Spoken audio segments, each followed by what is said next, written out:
పూర్తి వివరాలకు చదవండి రేపటి అక్షర శిల్పం దినపత్రికలో.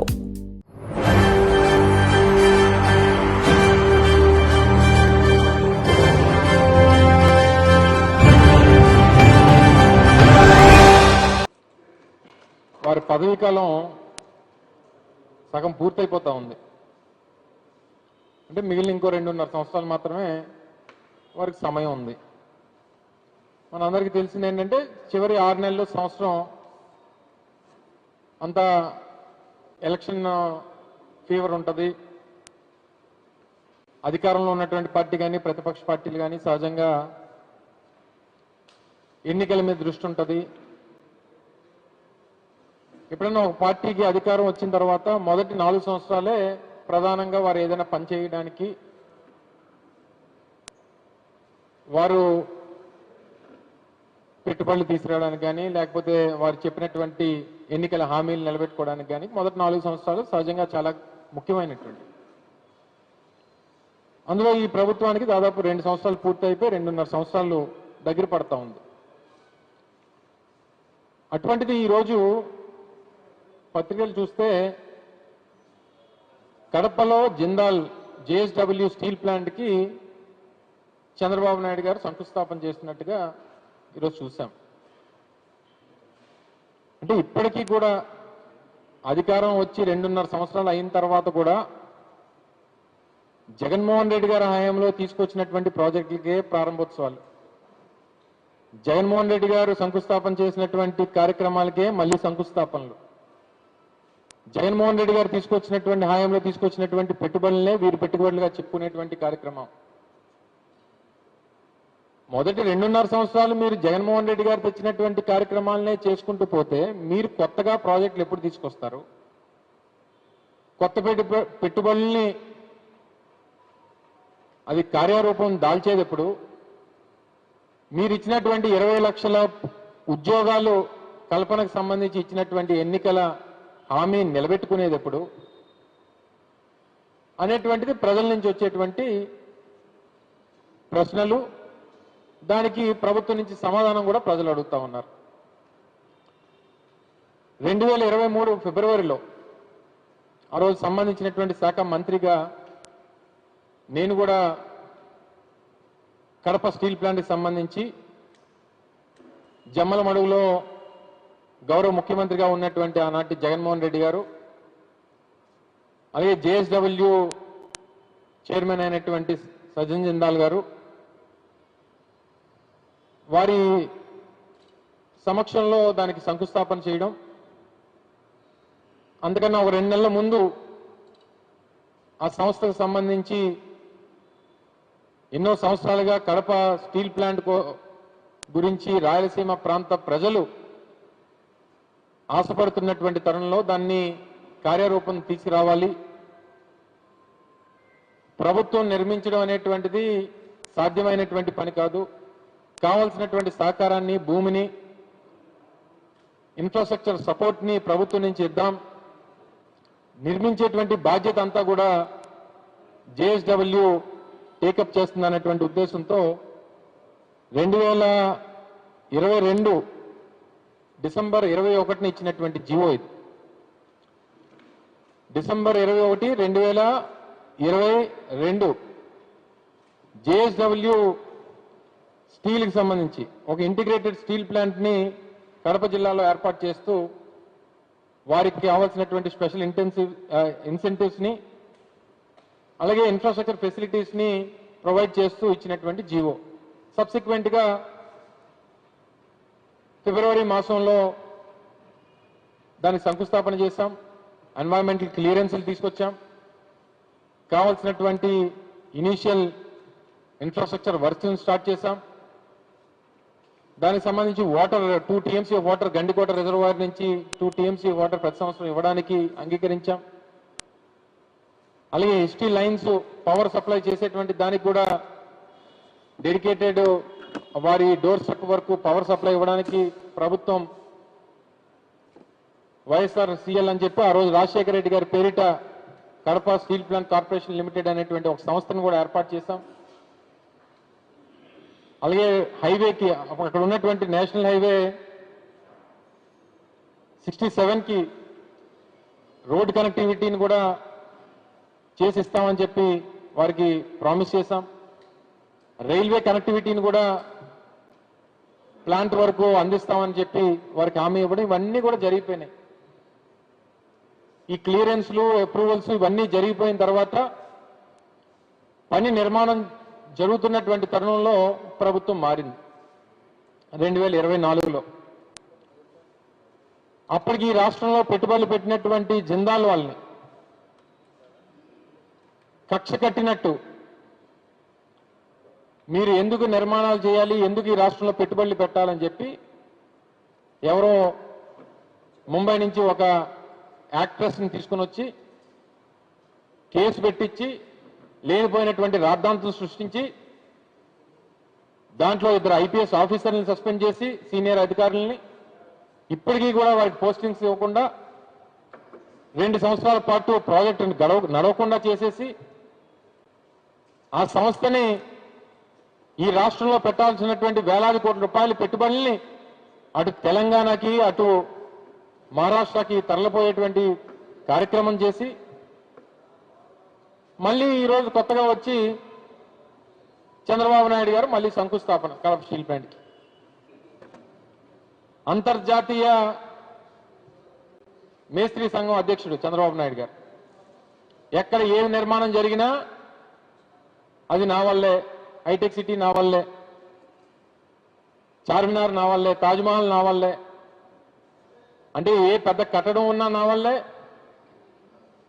ఏ కొత్త టెక్నాలజీ వచ్చినా నా వల్లే, కంప్యూటర్ నాదే, సెల్ ఫోన్ నాదే, ఏది రాష్ట్రంలో దేశంలో ప్రపంచంలో ఏ కొత్త ఇన్వెన్షన్ వచ్చినా దాంట్లో దానికి కారకుడు నేనే అనేటువంటి మాట చెప్పుకునేటువంటి దానికి చంద్రబాబు నాయుడు గారు అసలు వెనకడిగే వేయరు. అది గొప్పతనం వారిలో. ఇది 2017లో వారి పత్రికల్లో వచ్చినటువంటి వారి గెజెట్ పత్రిక ఈనాడులో వచ్చినటువంటి ఒక ఆర్టికల్. కేంద్రంపై కసితో కడప ఉక్కు అప్పుడు ఒకసారి శంకుస్థాపన చేశారు. అప్పటికి భూమి లేదు, నిర్మాణానికి ఫైనాన్షియల్ క్లోజర్ లేదు, పర్మిషన్స్ లేవు.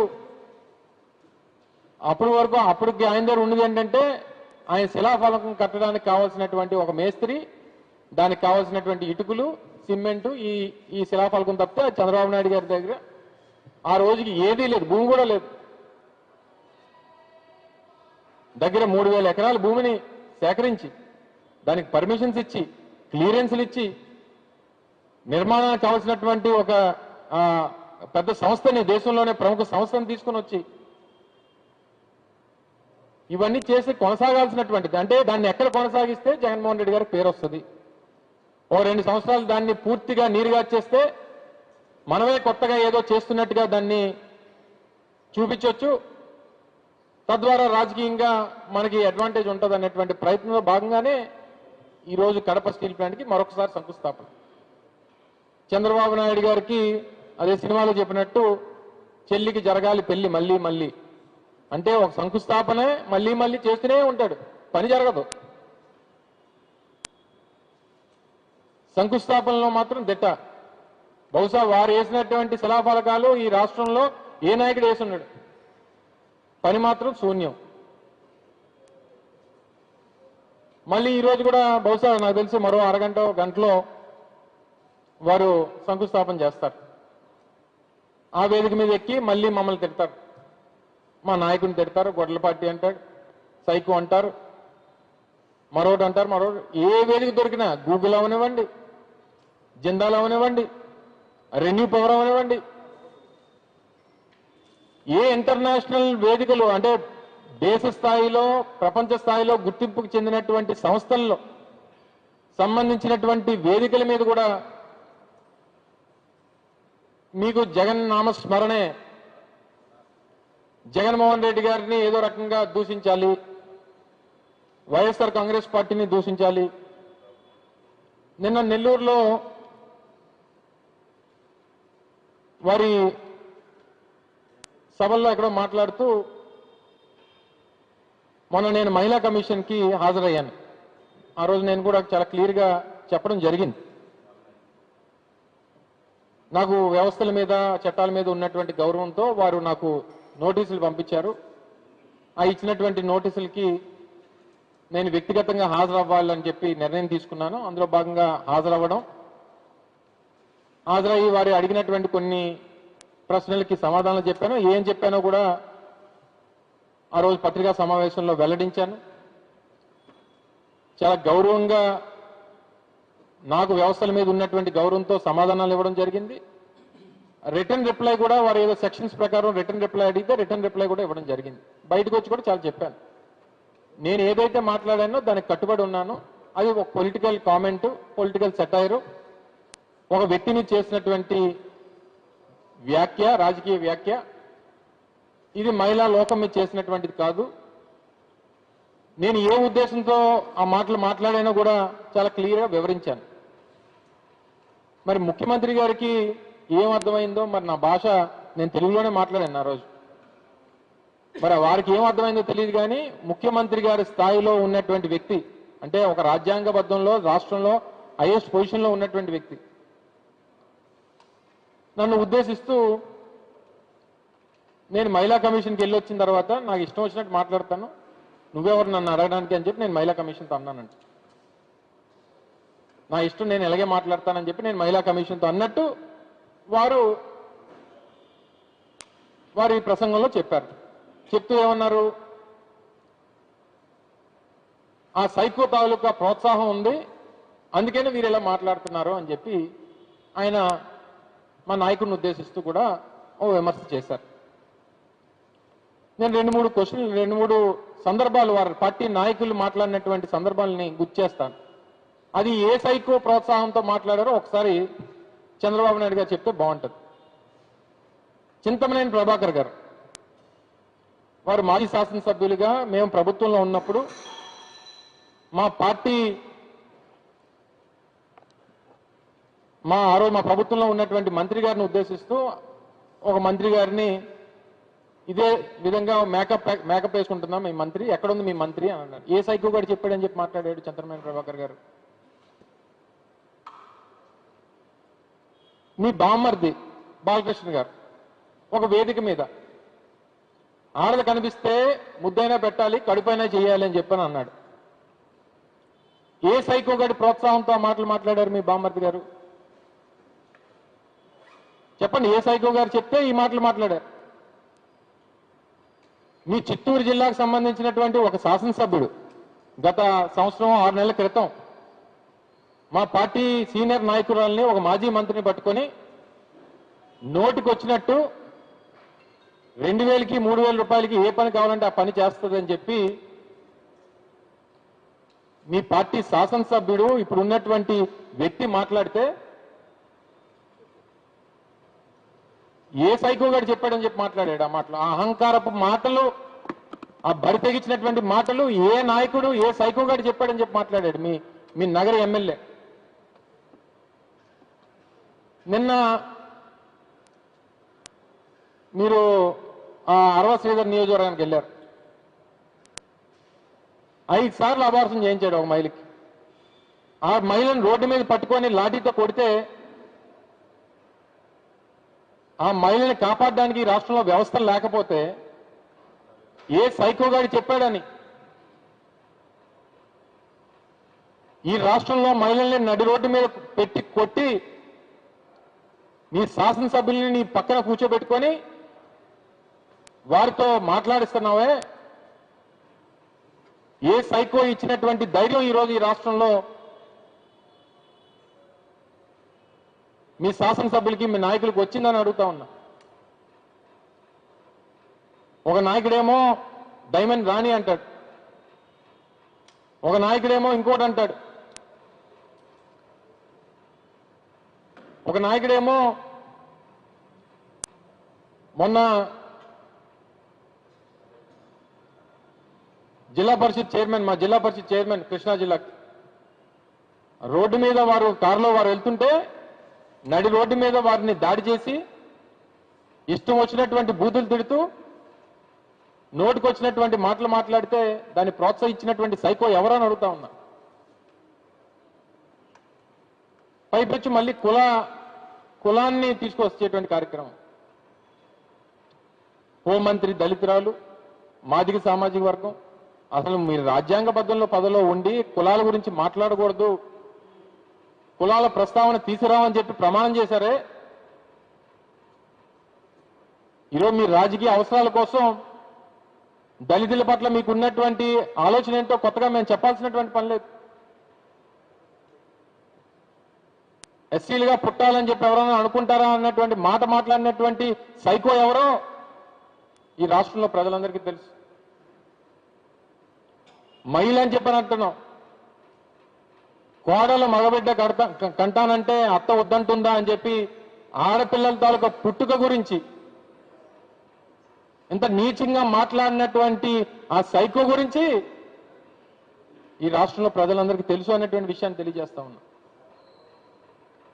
మీరు మాకు పేర్లు పెట్టాల్సినటువంటి పని లేదు, మాకు పాఠాలు నేర్పించాల్సినటువంటి పని లేదు, మహిళల పట్ల ఏ రకంగా గౌరవంగా ఉండాలో నీతులు చెప్పాల్సినటువంటి అవసరం అంతకన్నా లేదు అనేటువంటి విషయాన్ని ఈ సందర్భంగా తెలియజేస్తా ఉన్నా.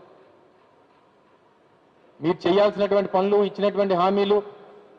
నిన్ననే మా ఎస్ఐఆర్ ప్రోగ్రాం జరుగుతూ ఉంది. రాష్ట్ర వ్యాప్తంగా ఎస్ఐఆర్ జరుగుతూ ఉంది. గ్రామాల్లో బిఎల్ఏలు, మా పార్టీకి సంబంధించినటువంటి బిఎల్ఏలు, తెలుగుదేశం పార్టీకి సంబంధించినటువంటి బిఎల్ఏలు, బిఎల్ఓలతో కలిసి ఇంటింటికి ఎన్యుమరేషన్కి వెళ్తా ఉన్నారు. మా వాళ్ళు చాలా మంది 2-3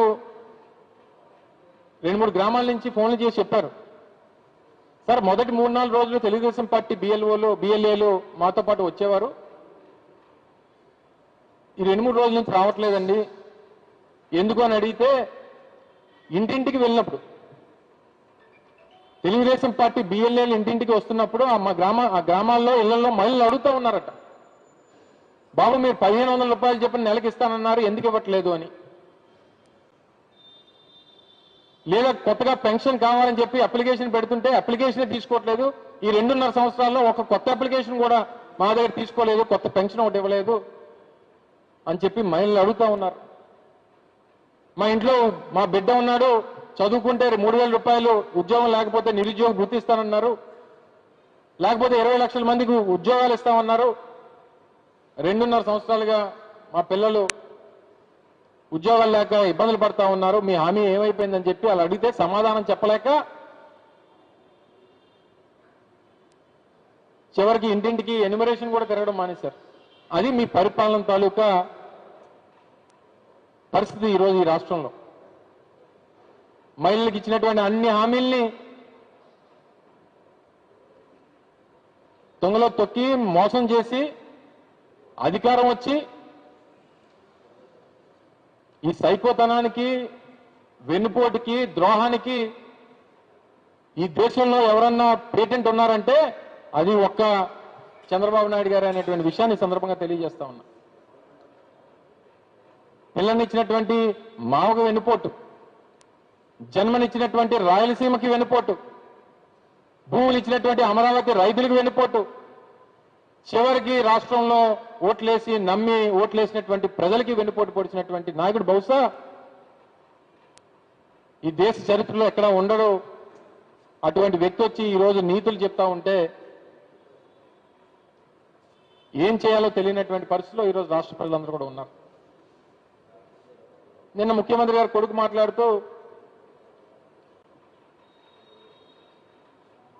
21% జిఎస్టీ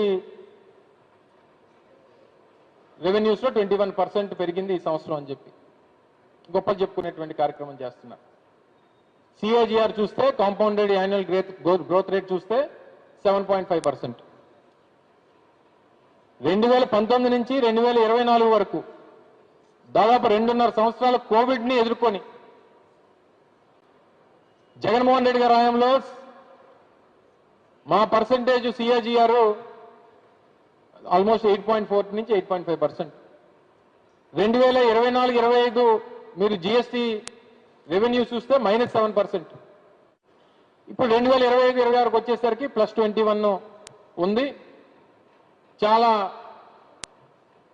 గణనీయంగా పెరిగిపోయిందని చెప్పి గొప్పలు చెప్పుకునేటువంటి కార్యక్రమం చేస్తున్నారు.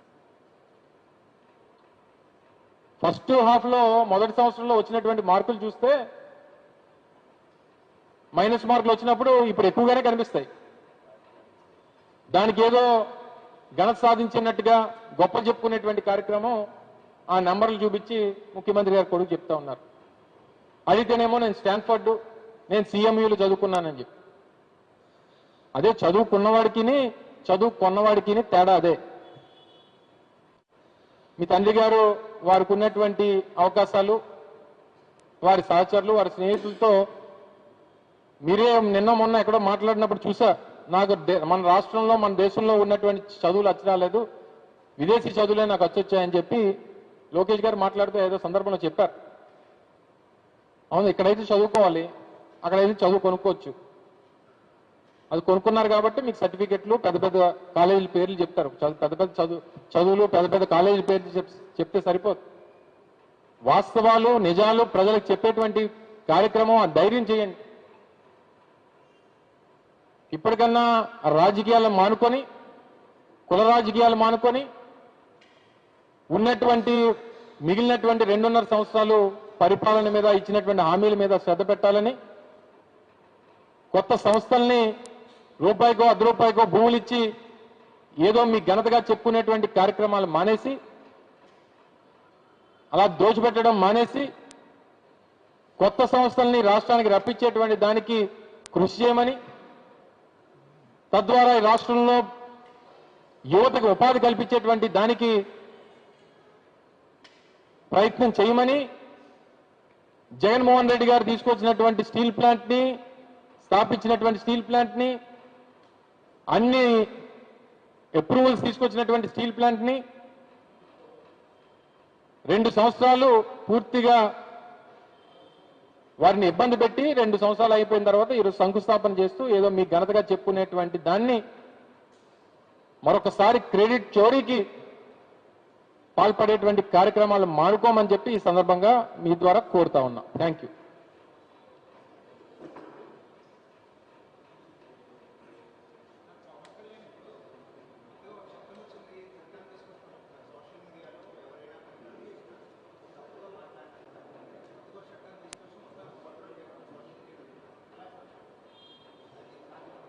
అంటే వారికి ఓన్లీ 2 పార్టీలకా, తెలుగుదేశం జనసేనకా, అందరికీ? ఆంధ్రప్రదేశ్లో కొత్త చట్టం తీసుకొచ్చారా? నేనైతే ఎక్కడ చూడలేదు. తీసుకొస్తారు. మంచిదే, తీసుకొచ్చి అంటే ఎందులో ఏ రాజ్యాంగంలో? రెడ్ బుక్లో ఉంటుందా?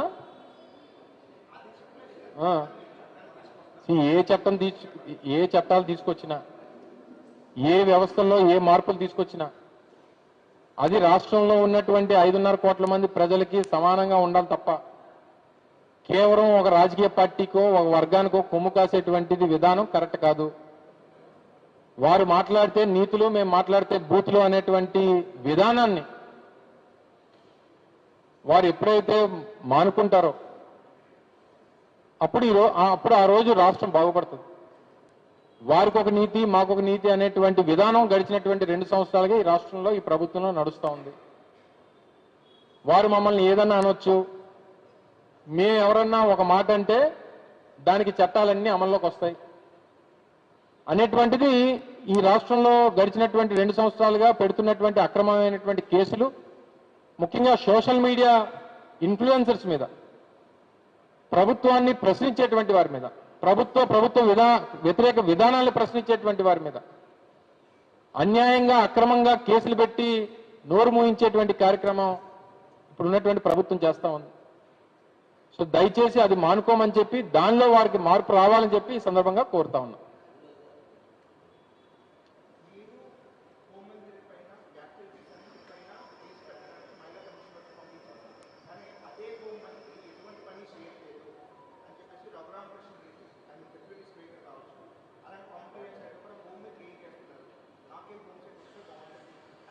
మీరు నన్ను అడగకూడదు, హోంమంత్రి గారిని అడగాలి. నేనేం చెప్తాను? మేము చెప్తున్నాం కదా అట్టర్ ఫెయిల్యూర్ అని. ఈ రాష్ట్రంలో గొప్పతనం ఏంటంటే క్యాబినెట్లో ఉన్నటువంటి ఏ మంత్రి, క్యాబినెట్లో చంద్రబాబు నాయుడు గారితో పాటు ఉన్నటువంటి మిగిలిన 23 మంది మంత్రులకి వారి మంత్రిత్వ శాఖ తప్పితే అన్ని మాట్లాడతారు వాళ్ళు. లోకేష్ గారేమో ఆయన ఎడ్యుకేషన్ డిపార్ట్మెంటు, ఐటీ, ఆయన ఇండస్ట్రీస్ గురించి మాట్లాడతాడు, లేదా లా అండ్ ఆర్డర్ గురించి మాట్లాడతాడు, లేదా అగ్రికల్చర్ గురించి మాట్లాడతాడు. మరొక మంత్రి వచ్చారు అనుకో, ట్రాన్స్పోర్ట్ మినిస్టర్ వస్తే ఆయన R&D గురించి మాట్లాడతాడు. ఈ రాష్ట్రంలో ఉన్నటువంటి మంత్రివర్గం అనేటువంటిది బిగ్గెస్ట్ అటర్ ఫెయిల్యూర్. ఏ ఒక్కరు కూడా వారికి సంబంధించినటువంటి శాఖ మీద పట్టు లేదు, అవగాహన లేదు. ఈ 2 సంవత్సరాలు అనేటువంటిది బిగ్గెస్ట్ అట్టర్ ఫెయిల్యూర్ క్యాబినెట్ ఏదన్నా ఈ రాష్ట్ర చరిత్రలో ఉందంటే 2024 నుంచి ఇప్పటి వరకు ఉన్నటువంటి క్యాబినెట్. డిప్యూటీ సీఎం గారు ఎలా అన్నారు, డిప్యూటీ స్పీకర్ గారు ఎలా అన్నారు అనేటువంటి మాట నన్ను కాదు అడగాల్సిందే. వారు ఎవరినైతే అన్నారో వారిని అడిగితే మీతో పాటు కలిసి పనిచేస్తున్నటువంటి మీ సహచర మంత్రులు, మీ ప్రభుత్వంలో ఉన్నటువంటి ఉన్నటువంటి డిప్యూటీ స్పీకరు ఈ రకంగా మీ మీద మీరు చేతకాని వాళ్ళని చెప్పని అంటున్నారు. దానికి మీ సమాధానం ఏంటంటే వారు చెప్తారు, నేనేం చెప్తాను. మేము ఆల్రెడీ చెప్తున్నాం కదా చేతకాని వాళ్ళు ఫెయిల్యూర్ అని చెప్తున్నాం కదా, మళ్ళీ మేము అదే చెప్పాలి. మేము చెప్పిన మాటే ప్రభుత్వంలో ఉన్నటువంటి పెద్దలు చెప్తున్నప్పుడు దానికి సమాధానం వారే చెప్పాలి. మరిన్ని కథనాల కోసం సబ్స్క్రైబ్ చేసుకోండి మీ అక్షర శిల్పం. పూర్తి వివరాలకు చదవండి రేపటి అక్షర శిల్పం దినపత్రికలో.